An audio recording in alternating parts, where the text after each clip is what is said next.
Bienvenidos a un nuevo programa de Entre Amigos, un espacio dedicado a conversar con personas que tienen una trayectoria personal y profesional distinguida. Mi nombre es Claudia Marroquín, trabajo en IFIR como administradora y hoy tengo el gusto de entrevistar a Ivonne Prom de Suárez, con quien he compartido como su auxiliar en un curso impartido para seminaristas. Ivonne Prom de Suárez es la vicepresidenta y miembro del Consejo de Administración de LATEX Centroamericana. Tiene experiencia como catedrática universitaria por alrededor de 20 años y del 2003 al 2007 fue subdirectora del Centro Henry Hazlitt de la Universidad Francisco Marroquín. Actualmente es miembro asociado del Instituto Fe y Libertad, esposa y madre de 4 hijos. Bienvenida, Ivonne. Gracias por acompañarnos el día de hoy. Muchas gracias, Claudia. Estoy muy contenta de estar aquí y agradecida también de este espacio para poder platicarles un poco de mi trayectoria. Ok. Bueno, comenzaremos con las preguntas. Entre sus múltiples facetas, usted es una mujer académica y profesional, que también es madre y esposa. ¿Puede comentarnos cómo ha sido compaginar estos roles? Ha sido un proceso muy importante, pero más que todo, la forma integral en que se ha podido lograr. Yo realmente pues trabajé antes de casarme. Y luego cuando me casé y ya tuve a mi primer hijo, decidimos con mi esposo Víctor que yo dejara de trabajar. Realmente le agradezco esos 10 años donde yo estuve criando a mis hijos, estando cerca de ellos. Más sin embargo, nunca dejé la lectura y la curiosidad profesional que tenía en ese entonces. Y luego, ya con mi hija pequeña, pues nos aventuramos en otras ligas, días de trabajo, y aunque no siempre hay el tiempo para poder estar en todo, sí es increíble lo que uno logra cuando sabe los objetivos a los cuales quiere llegar. Hay comprensión y comunicación en casa y adicionalmente también con el lugar de trabajo y la apertura que me han dado los lugares donde yo he trabajado. Buenísimo. Ivonne, entonces usted tiene ascendencia polaca, ¿no? ¿Cómo llegó su familia a Guatemala y cuál fue el legado que dejaron sus padres en usted?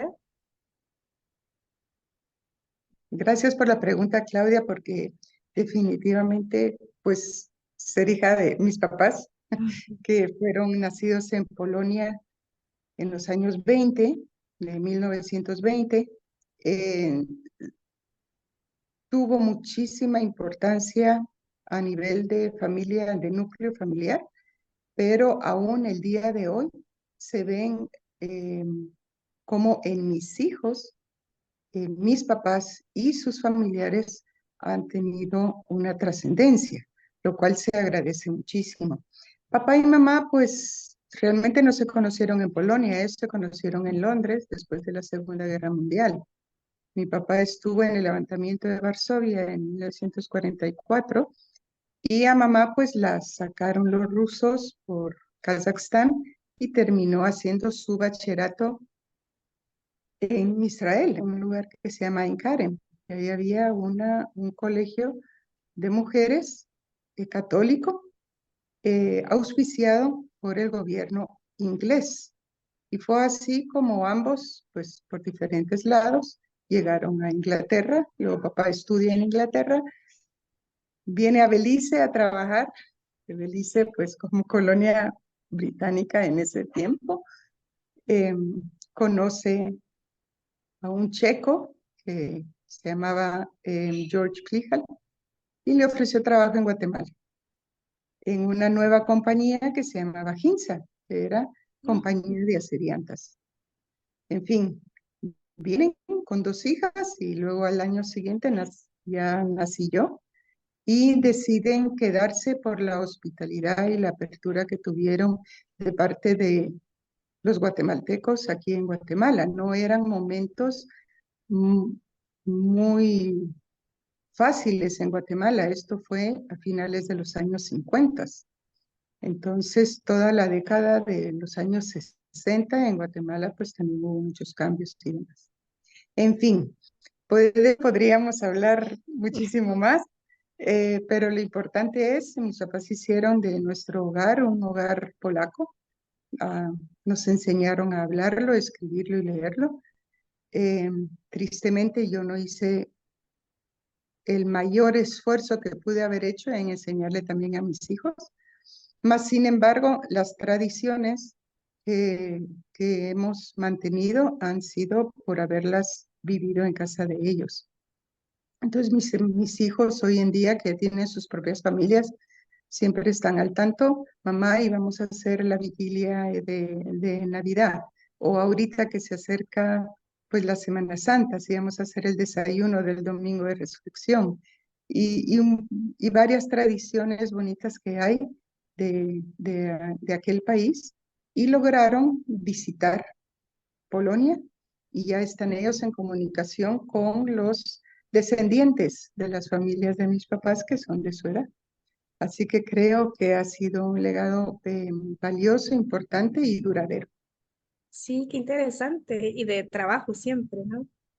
Qué Por- buenísima historia.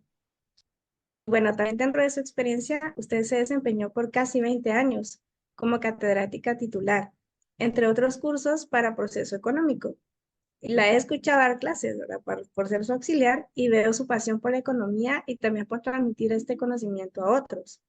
¿Cuál cree que es el mayor impacto que tiene un catedrático en la vida de sus alumnos? Yo creo que usted cabalmente lo dijo ahora, Claudia, y es procurar transmitirles esa pasión por lo que uno cree que es también la verdad, eh, aunque siempre con la apertura a escuchar. Eh, Nos cuesta, sí, porque cuando uno sabe, y perdón esta forma de decirlo, que lo que uno ha enseñado y la Universidad Francisco Marroquín me enseñó en mi carrera, sí es uno de los caminos, sino el camino para lograr sacar a un país al desarrollo y hacerlo que progrese. Es tan importante no encerrarse, sino dejar que las opiniones de los demás, y en este caso la de los alumnos, eh, sí pesen y tengan un valor. En los exámenes, por ejemplo, yo les decía, ok, está bien que den su opinión, sin embargo, háganlo después de que yo pueda entender que ustedes sí leyeron la lectura y entendieron el mensaje que queremos darles. Porque si uno tampoco tiene la apertura del otro lado, entonces es muy difícil dialogar. Y en cierta manera eso creo que funcionó, eh, y, y es la manera en que los alumnos ven la coherencia de vida que puede haber entre lo que se enseña y lo que uno dice que debiera uno hacer.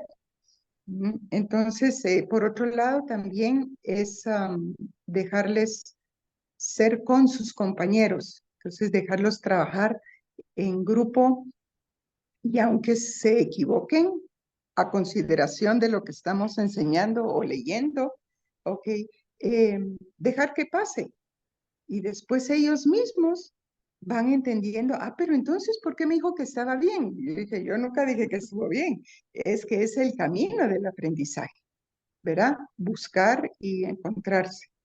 Entonces, ser bastante flexibles también en los espacios de la evaluación del curso, y permitir que ellos también digan, miren, qué actividad sería a su ver y a su generación importante que tomáramos en cuenta, aunque para uno es doble trabajo, pues porque uno pues ya es de otra generación y hace las cosas en forma distinta, pero los chicos necesitan entender nuestras ideas en su entorno. Buenísimo. Y justo es la siguiente pregunta, ¿verdad? ¿Cómo aplicar los conocimientos en nuestro entorno? Y su labor no ha sido solo únicamente con estudiantes universitarios, sino hace algunos años Fernando García publicó una columna en la que relata cómo usted y otros catedráticos de la Universidad Francisco Marroquín realizaron un proyecto con la comunidad Joya de las Flores, caserío de la aldea Cruz Blanca en San Juan Zacatepeques. Por 4 años se reunieron con ellos con el objetivo de incrementar el desarrollo en el caserío. ¿Qué aprendizajes y logros se obtuvieron en ese intercambio, ¿verdad? Tomando en cuenta que ustedes llevaron un laboratorio de computación, que apoyaron el centro de salud, o sea, hicieron mucha labor en este lugar, ¿verdad? Recordar esa etapa es importante, pero aparte de importante, es saber que no fue en saco roto, sino al contrario, las personas buscaban esa información y estaban muy dispuestos para ponerla en marcha. Entonces hubo un trabajo en conjunto. Efectivamente había un grupo de personas que estaban interesadas en llevar ayuda a las personas, que eso no es malo. Sin embargo, ¿de qué viene acompañado? Y en ese aspecto fue que nosotros, como catedráticos de la Universidad Francisco Marroquín y en el tema del libro del doctor Manuel Ayau, El proceso económico, que queríamos que llegara todo el bagaje de conocimientos que había dentro de ese libro a una mayor cantidad de personas que a la vez eran importantes en sus comunidades y que podían transmitirlo todavía más a otras personas dentro de sus comunidades. Entonces, el proyecto fue, y vuelvo a repetir, en una forma más integral que únicamente educativa o únicamente en entregarles, pues ya sea las computadoras o ponerle al centro de salud un funcionamiento. Eh, las personas llegaron a la universidad. Era uno de los objetivos. Entonces, temprano los sábados en la mañana llegaban, ya sea en bus o la mayoría de las veces llegaron en sus carros, ¿verdad? Varios de ellos, ¿verdad? Se unieron y venían muy contentos. Entonces se les arregló un aula, se les dio el material de lectura con antelación y tratamos de que fueran diferentes profesores, pero sí expertos en cada uno de los temas. No me voy a recordar de todos, pero sí quiero mencionar a Fernando Monterroso, a Roberto Blum, a Pedro Trujillo, al mismo Fernando García, ¿okay? Y varios profesores del Centro Henry Hazlitt, que en ese tiempo yo era la subdirectora y el director del Centro Hazlitt era el doctor Juan Carlos Kachanowski, que en paz descanse, argentino, pero que creo que tuvo una influencia positiva muy importante en nosotros catedráticos y también en el esquema pedagógico de cómo transmitir estas ideas en la universidad. Recordemos que nosotros damos ese curso a estudiantes de todas las carreras dentro de la universidad, que a veces puede sonar, ¿y eso para qué, licenciada? Y entonces uno con el tiempo aprendió que luego años más tarde llegaban y nos los encontrábamos en la calle y decían, ¡hala! Ahora entiendo por qué. Y eso es una gran satisfacción y muy lindo. Pero volviendo al tema, San Juan Zacatepeques está tan cerca de la capital, pero realmente tiene una cultura muy propia. Yo conocí Zacatepeques durante el terremoto, que en el grupo Rotario, mi papá era Rotario, dimos ayuda a San Pedro de Zacatepeques en aquel tiempo. Y poder conocer interioridades de la cultura misma, ¿verdad? De lo que ellos esperaban, de cómo hacían las cosas, que no eran como las hacíamos nosotros. Entonces fue una ventana que se abrió para, de enseñanza, en decir, mira, hay mucho más allá que la burbuja en la que uno o yo vivía en aquellas épocas, ¿verdad? Porque yo todavía no me había graduado del colegio. Y eso fue para mí también un empuje para entrar al grupo de Rotarac.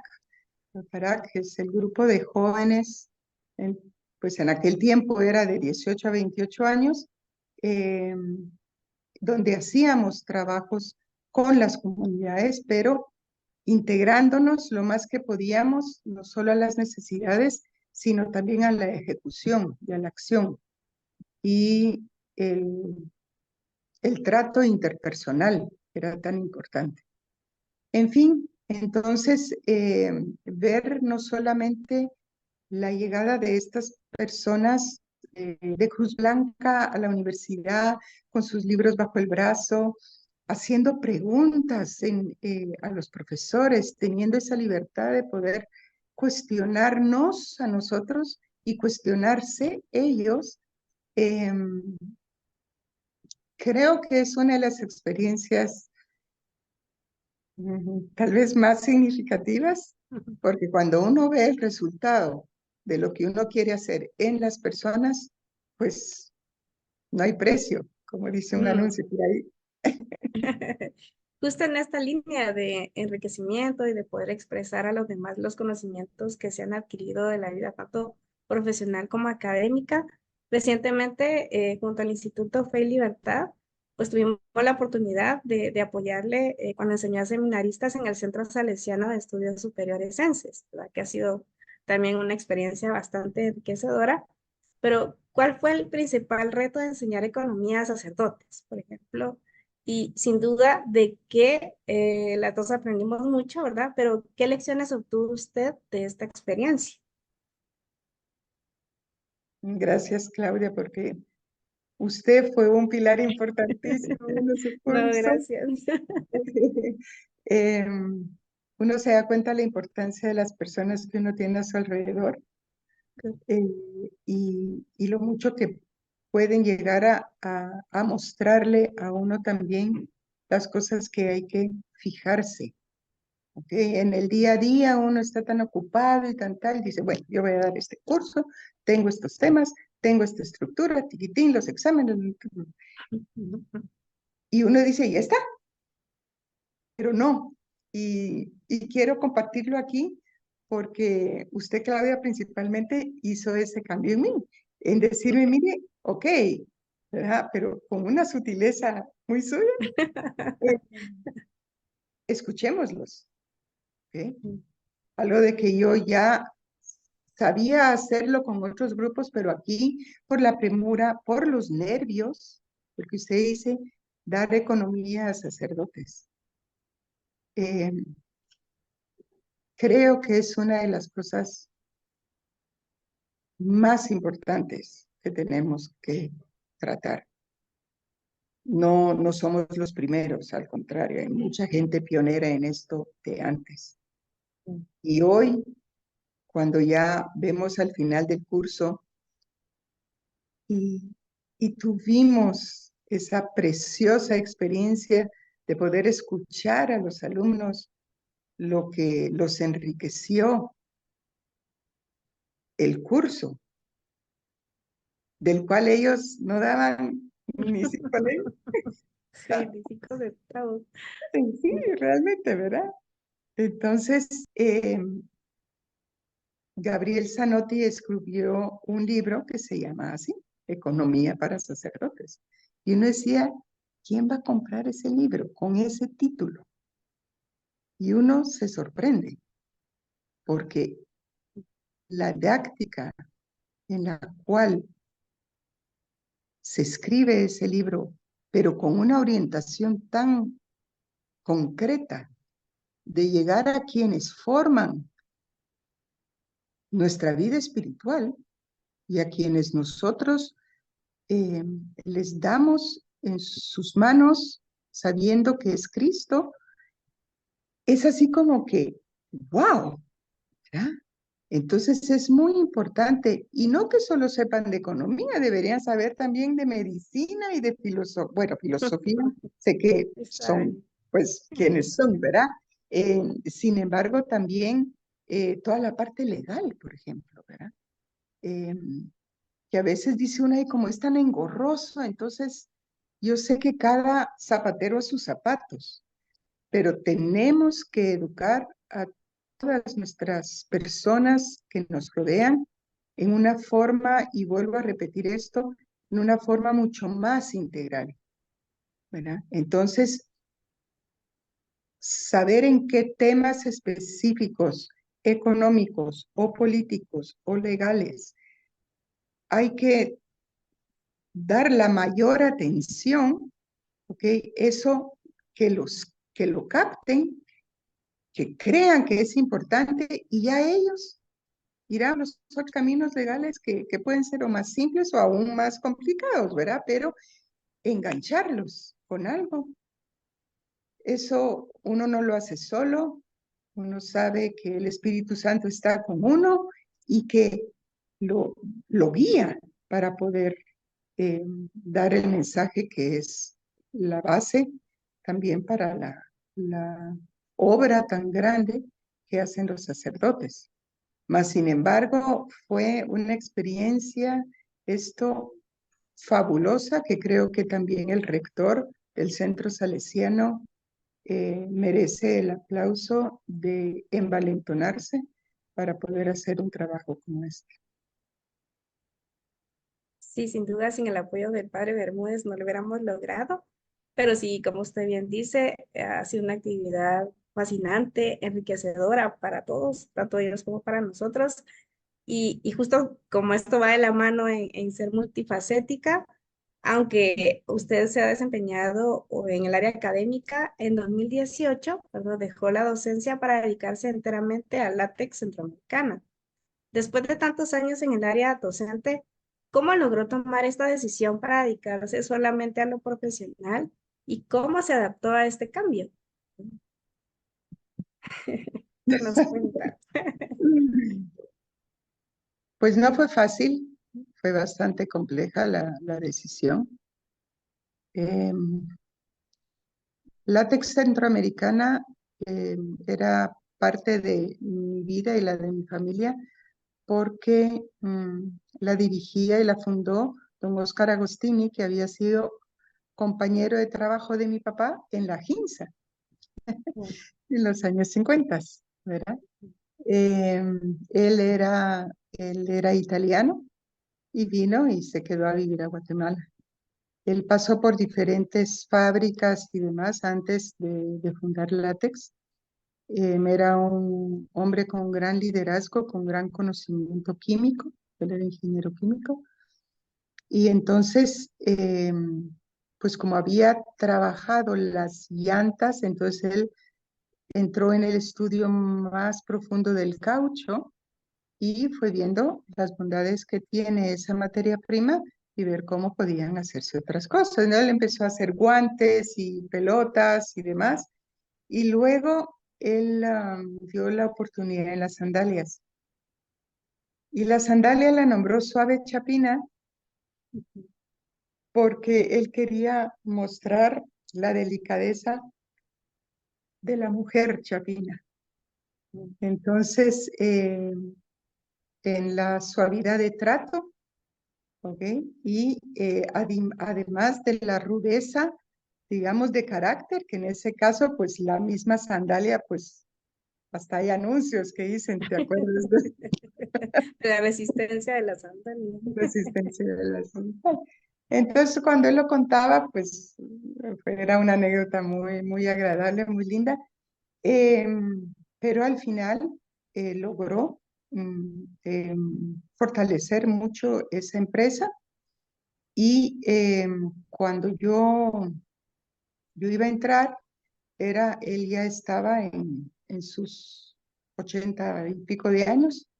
Mi papá era accionista con él en la fábrica, al igual que otros varios amigos de él de aquella época. Entonces me preguntó, si yo quería llegar.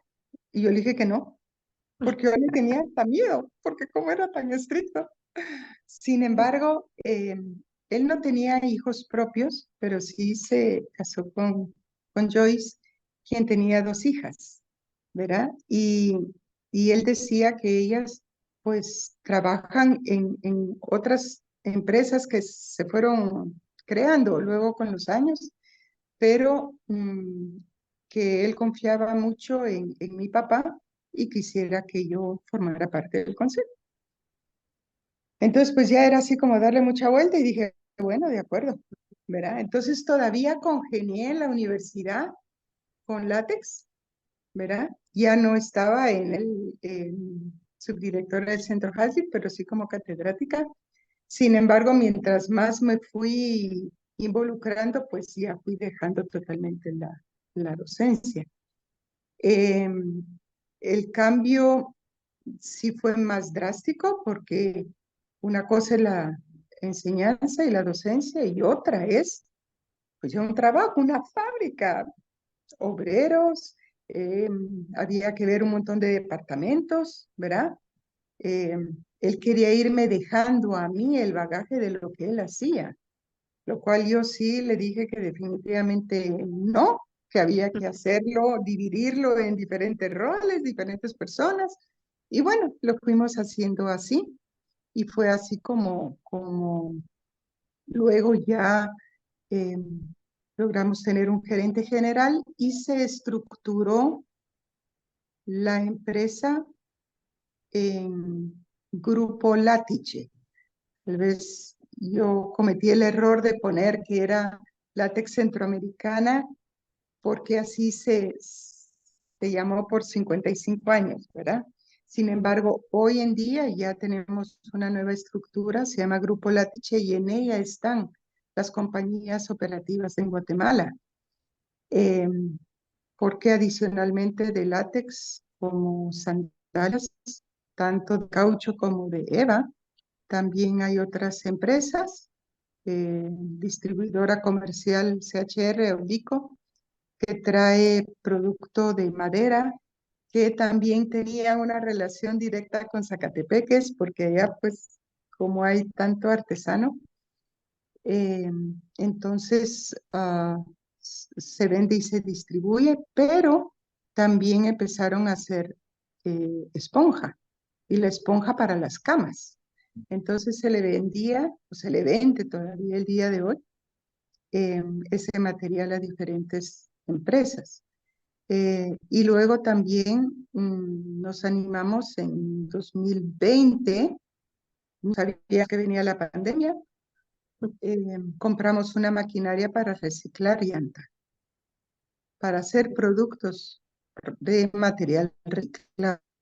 Y ha sido todo un reto. Hoy en día todavía no estamos, digamos, como que con una gran venta, pero sí ya estamos mucho más fortalecidos y creemos que eso también es devolverle a Guatemala un poco de toda esa hospitalidad, de todo ese trabajo duro de mucha gente chapina con los proyectos de reciclaje para salvar el medio ambiente en forma productiva, ¿verdad? O sea, procurar hacer de ese material algo útil para mucho tiempo más adelante. Pero en fin, esos son temas para futuro. Sin duda, un mundo fascinante, tanto la industria como lo corporativo, Ivonne. Y después de estos más de 5 años, ¿verdad? En la empresa Latiche, ¿verdad? Ujú. ¿Qué sugerencias puede compartir para mantener un legado de una marca que durante 50 años ha estado en el mercado guatemalteco? Es un gran reto y hoy cabalmente lo estamos tratando de moldear hacia el futuro, ¿ok? Entonces, la sandalia suave chapina eh, la variamos un poco también en comodidad y en demás. Sin embargo, sí estamos dando ahorita un salto fuerte hacia una sandalia que tenga ya un modelo más estilizado, más moderno, ¿verdad? De colores y de formas, ¿ok? El tratamiento de las cintas también. Bueno, en fin, porque la juventud ya busca otras cosas. Y entonces yo creo que es aquí donde no hay pierde, ¿verdad? El cliente manda, llámese consumidor, llámese alumno, llámese hijo, llámese compañero de trabajo, como fuera, hay que escucharlos. Y nos tardamos tal vez un poco mucho en escuchar en la fábrica, en la industria, pero involucramos más gente joven en los puestos directivos y eso ha hecho una gran diferencia.